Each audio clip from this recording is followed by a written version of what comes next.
বলতে পারবো না। দিনই দাওয়াতের ক্ষেত্রে আমরা যে ভুলগুলো করি সেটা হলো বিষয়বস্তু।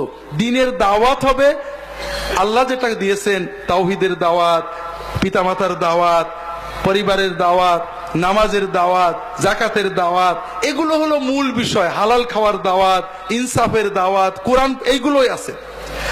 বাকিগুলো যেগুলো দস্তরখানের দাওয়াত, টুপির দাওয়াত, পাগড়ির দাওয়াত, আমরা এইগুলো নিয়ে আসি। কেউ রফাদাইন করার জন্য বিরাট মাহফিল করছে, কেউ রফাদাইনের বিরুদ্ধে মাহফিল করছে, কেউ মিলাদের জন্য মাহফিল করছে, কেউ মিলাদের বিপক্ষে মাহফিল করছেন। এগুলো আল্লাহর পথে দাওয়াত না, আমাদের নিজেদের নফসানিয়াত। কথাকে বুঝতে পেরেছেন? তৃতীয় বিষয় হলো দাওয়াত নিয়ে আমরা সবচেয়ে পাগলামি করছি।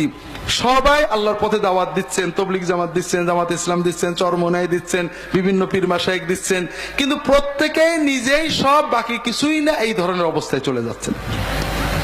কারণ আমরা মূল কথা নিজের দলের দাওয়াতটাকেই দাওয়াত মনে করছি, বাকি লোক যতই কোরআন হাদিসের কথা বলুক সেটাকে দাওয়াত মনে করছি না। এই সংকীর্ণতা থেকে বাঁচতে হবে ভাইরা। বিশেষ করে আপনাদের একটা অনুরোধ করে শেষ করব। বর্তমানে সারা বাংলাদেশে খ্রিস্টান মিশনারিরা মুসলমানদেরকে দলে দলে খ্রিস্টান বানাচ্ছেন। তাদের টার্গেট 1980 সালে ঘোষণা ছিল 2015 সালের ভিতরে বাংলাদেশের জনগণের 3 ভাগের 1 ভাগ খ্রিস্টান হতে হবে। আপনারা তো খুশি তো? 2015 এসে গেছে, পাগল হয়ে গেছে। ঢাকা থেকে ফোন আসছে, ইউরোপ থেকে সাদা চামড়ার বাংলা শিখা লোক দাঁড়ে দাঁড়ে ঘুরে বেড়াচ্ছে, খ্রিস্টানদের বই দিয়ে বেড়াচ্ছে, যীশু খ্রিস্ট তোমার মুক্তি দেবে নিয়ে। মিথ্যা, অপপ্রচার, জঘন্য সকল রকমের প্রতারণা দিয়ে তারা দাওয়াত দিচ্ছেন। আমরা তাদের খারাপ বলবো? আরে তারা তো তাদের দাওয়াত দিতে সেই 7 সমুদ্র 13 নদী পার হয়ে আসছে। আপনি কি করেছেন? আপনার বাড়ির পাশের বেনামাজি মানুষগুলোকে দাওয়াত দিয়েছেন? ডাকছেন তাদেরকে? আপনি নাকশিট কেন নামাজ পড়ে না? কোনদিন বলেছেন ওকে নামাজ পড়তে? কোনদিন মসজিদে যে বলেছেন? আপনি বলেননি, আপনি দিনকে বোঝাননি। বললে কি বলেছেন? ওই নামাজ রোজা করে যতই করো হবে না, যতক্ষণ না আমাদের দলের ভিতর দিয়ে যাও ও কিচ্ছু হবে না। দিনটাকে আরো কঠিন করে দিয়েছেন। আল্লাহ রাসূল সাল্লাল্লাহু আলাইহি ওয়াসাল্লাম সাহাবীদেরকে পাঠিয়েছেন, দিনের দাওয়াত দিতে বেরিয়ে যাও। বাশশিরু ওয়ালা তুনাফিরু, ইয়াসসিরু ওয়ালা তুআসসিরু। মানুষদেরকে সুসংবাদ দেবে, কাউকে নিরাশ করো না, ভয় দেখাবে না। কত গুনাহ করেছো, কোনো ভয় নেই, তওবা করো, সঠিকভাবে আল্লাহ মাফ করে দেবে। নামাজ পড়োনি, নামাজ শুরু করো। গুনাহ করেছো, যত করো আল্লাহ মাফ করবে। ভালো আল্লাহর সাথে সম্পর্ক করো। সব সুসংবাদ দিতে হবে। আল্লাহ রাসূল সাল্লাল্লাহু আলাইহি ওয়াসাল্লাম সুসংবাদ দিয়েছেন, কোরআন সুসংবাদ দিয়েছেন।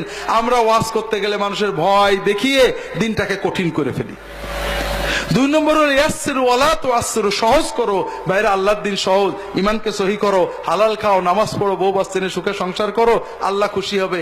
এরপরে যতটুক পারো দিনের কাজ করো, কম বেশি তোমার যাটা আল্লাহ তৌফিক দেন। কিন্তু আমরা বলছি না, তুমি যত কিছুই করো হবে না যতক্ষণ না আমার এই দলে ঢোকো। এই ধরনের বাড়াবাড়িগুলো পরিত্যাগ করতে হবে। সবাই নিয়ত করি ভাইরা, আগামী বছর যখন ডাঙ্গাপাড়া আসবো, আপনারা প্রত্যেকে যদি প্রতি মাসে 10 দিনে একটা লোককে মসজিদে নেন, তাহলে মাসে কয়টা হয়? একজন লোক 10 দিন ভরে বলে কয়ে পায়ে ধরে, হাত ধরে, পাজরায় ধরে একজনকে মসজিদে নেবেন, বেনামাজি। তাহলে মাসে কয়জন নিলেন? 3 জন। বছরে 36 জন। 1000 মানুষ যদি 1 বছরে 36 করে মসজিদে নেন, কত হবে? 36,000 মুসল্লি বাড়বে। বাড়বে না? আছে না এরকম 36,000 বেনামাজি? আছেন আপনার আশেপাশে? আছে। আল্লাহর কাছে এর চেয়ে বড় বিজনেস আর হবে না।